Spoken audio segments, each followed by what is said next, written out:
Hey, what's up, guys? It's Steve. Who is the next NBA superstar? And when I mean superstar, I mean like high-level superstar, like a Dirk Nowitzki or like a LeBron or like a Tim Duncan, like someone that's gonna carry the face of the league, or like a Kobe. So is it gonna be Kristaps Porzingis or is it going to be Karl Anthony Towns? Now, I have two arguments for both players, and here's the thing with Kristaps Porzingis. Here's the positives.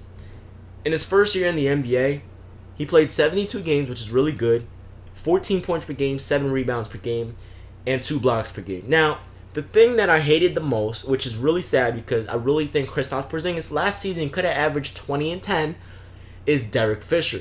I'm so glad that Derek Fisher is gone. He was like the worst head coach ever. I don't even know why Phil Jackson hired him, only because they were friends, obviously, because Phil Jackson coached D-Fish and won 5 championships with him.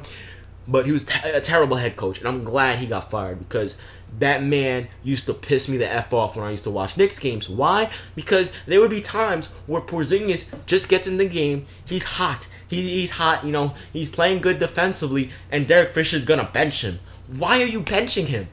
All we had last season were him and Carmelo, and you're there playing him 28 minutes per game?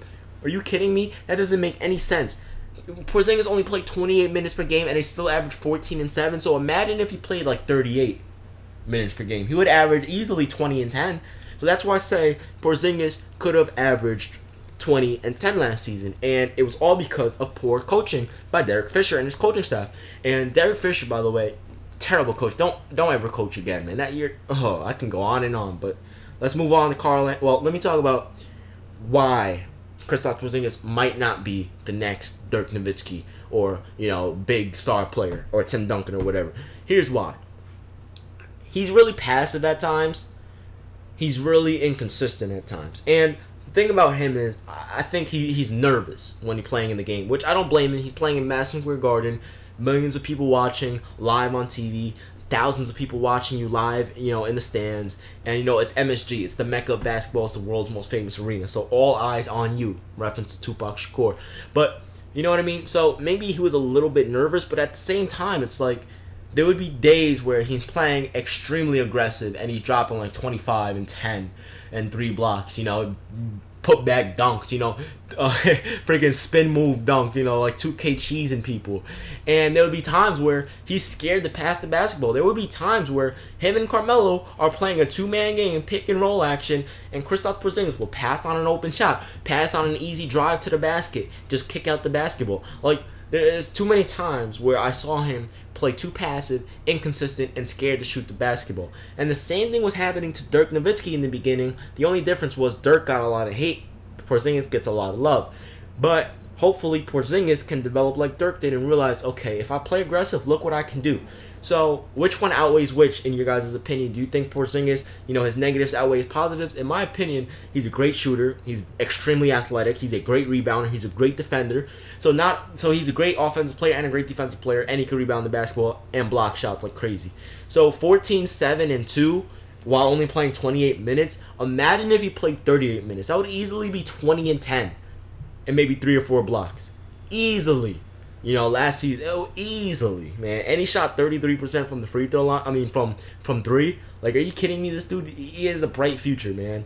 You know, I'm so glad Derek Fisher's gone. That bum. That was a terrible head coach. But anyway, let's move on to Karl Anthony Towns, a lot of people's fan favorite. Karl Anthony Towns, his first season in the NBA, averaged 18 points per game, 10.5 rebounds per game, and 2 blocks per game, while shooting 54% from the field. Now, and 34% from 3. He played all 82 games, which is good, and this is what blows my mind. The dude only played 32 minutes per game. Oh my goodness. 32 minutes per game. Are you kidding me?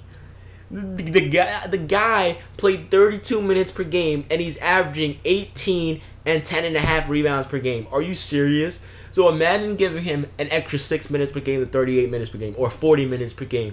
The dude would easily average Chris Bosh numbers, 24 and 10 back in his day, you know? Easily average prime Tim Duncan numbers, 25 and 10. Easily. You know? And he's a great defender. He can actually bring the ball up the court. He's like a mix of... It's weird, because he's like a mix of Tim Duncan, Dirk Nowitzki, Kevin Garnett, Karl Malone. He has a post game. He has a pick and roll action. He can shoot the basketball. He shot 34% from three last season, and it's not even like he only took like 3 threes. He took 88 threes last year. He made 30 of them. He shot 81% from the free throw line. So there's like really nothing you can critique about Karl Anthony Towns, So I don't know, man. Both of these players are really amazing. Again, Porzingis. I think he was plagued his first year because of terrible coaching, and he didn't really have trust in his coaching staff because 28 minutes per game, are you kidding me? The dude was a beast. And 28 minutes, are you serious? Come on, man. He could have averaged 20 and 10 if you would have gave him an extra 8 minutes. Come on. And Karl Anthony Towns, if you give him an extra 8 minutes, he's going to average like 24 and 10, like 24 and 15 maybe. Like, this guy's going to be amazing in this league. 2 future superstar players in this league, 2 franchise players, and I'm just really excited for the future of these 2 players because, oh man, the future is bright with these 2 young players, and they have a good head on their shoulders. Come on now. And by the way, the reason why I didn't talk about Ben Simmons is because I want to see the guy play before I start to talk about him, so I'm not going to make any videos specifically for Ben Simmons until I see him play his first game, actually his first season in the NBA. So anyway, I'm out of here. Let me know what y'all think in the comment section below. Peace.